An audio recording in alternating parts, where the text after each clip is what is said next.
Om Namo Narayana. Today we start a new Upanishad called the Varaha Upanishad. I might have mispronounced that. V-A-R-A-H-A. I always go into these things having no idea how these words sound, and the problem is, until I'm reading them here on video, I don't see them. So when I come to something and I don't know what it is, I'm just sort of stuck. And the text I have isn't always good about putting things from Sanskrit into English in a way that works. Sometimes this is written in a way where it's supposed to have, markers for sounds, but it doesn't. So an S is supposed to be SH, but there's no marker, so it looks like an S. And then other translations in my book here have an SH. So it's pretty bad. I know many of you have called me out on it. This is a collection of Upanishads by numerous translators. And so, Varaha? Varach? I don't know. We'll figure it out someday, right? So here's the first part of this. The great sage Ribu performed penance for 12 divine years. At the end of the time, the Lord appeared before him in the form of a boar. He said, "Rise, rise, and choose your boon." The sage got up, and having prostrated himself before the boar, said, "Lord, I will not in my dream wish of you those things that are desired by the worldly. All the Vedas, Shastras, Itihasas, and all the hosts of other sciences, as well as Brahma and all the other devas, speak of emancipation as resulting from a knowledge of your nature. So, Lord, please impart to me that science of Brahman which treats of your nature." Then the boar-shaped Bhagavan said, "Some disputants hold that there are 24 tattvas, and some 36, while others maintain that there are 96. I shall relate them in this order. Listen with an attentive mind. The organs of the sense are 5, ear, skin, eye, and others. The organs of action are 5, mouth, hand, leg, and others. The vital airs are 5, sound and other rudimentary principles are 5. Manas, buddhi, chitta, and ahankara are 4. Thus those that know Brahman know these to be the 24 tattvas. Besides these, the wise hold the quintuplicated elements to be 5, earth, water, fire, vayu, and akasa. The bodies to be 3, the gross, subtle, and the causal. The states of consciousness to be 3, waking, dreaming, and the dreamless sleeping. The Munis know the total collection of tattvas to be 36, coupled with jiva. With these tattvas, there are 6 changes: existence, birth, growth, transformation, decay, and destruction. Hunger, thirst, grief, delusion, old age, and death are said to be the 6 infirmities.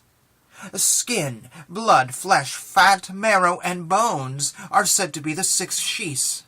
Passion, anger, avarice, delusion, pride, and malice are the 6 kinds of foes. Vishva, Taikshasa, and Prajna are the 3 aspects of the jiva. Sattva, Rajas, and Tamas are the 3 gunas. Prarabdha, Sanchita, and Agaman are the 3 karmas. Talking, lifting, walking, excreting, and enjoying are the 5 actions of the organs of action. And there are also thought, certainty, egoism, compassion, memory, those being the functions of the manas, etc., memory, complacency, sympathy, and indifference. The quarters, Vayu, Sun, Varuna, Ashvini Devas, Agni, Indra, Upendra, and death.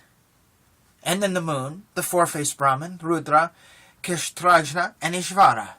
Thus, these are the 96 tattvas. Those that worship with devotion me in the form of a boar, who am other than the aggregate of these tattvas, and am without decay, are released from ajnana and its effects, and become jivan muktas. Those that know these 96 tattvas will attain salvation in whatever order of life they may be, whether they have matted hair, or have shaven head, or have only their tuft of hair on. There is no doubt about this. And thus ends part 1. So I just want to say one comment about this list. I see all the time folks online and in videos, they can list this list off like, the alphabet. And they just know all this stuff. But I ask the question, and? So? What does it mean to you? How does it affect your life? The name of this channel, after many names since I started it, I landed on Practical Spirituality. Because that's what I love. I love theology, but when it comes down to it, I'm more interested in how we move forward as people. So yes, I can name all 96 tattvas. I can also name generals from the U.S. Civil War. But what does it mean? How do those affect your life? What do they mean to you? To know that this is that and this is that, what does that mean to you? For example, a general from the Civil War is just a name. But if I learn about that general, I might learn how to be a good leader or a good person or something. You read a biography of Joshua Chamberlain and see his ups and downs at the last few years of the Civil War. What does that mean? Or you read something like, I was recently reading Gore Vidal's Burr, and he's talking about Benedict Arnold and General Lee and other generals from the Revolutionary War. What did we learn from them? So that's where it has value. It's not just names in a history book, but we actually learn something from these people. So in this case, knowing the categories of all these things, what does it mean to you? That to me is like the most important thing. Anything else is just information. Information is really valuable when you can do something with it. So I'll give you a little hint here of what I'm thinking. So we know that a particular thing is, what was it? Here it is. The 6 kinds of foes. Passion, anger, avarice, delusion, and pride, and malice. Those are the 6 types of foes. So what does that mean in our life when we hit one of those things? Well, we know it's a foe. So now what do we do? It's just these Upanishads are meant for our personal growth, not necessarily adding intellectual Trivial Pursuit knowledge to our brains. But I think as people and intellectuals, we tend to get into these intellectually, but we forget that they're actually supposed to be something we take with us right here in the heart.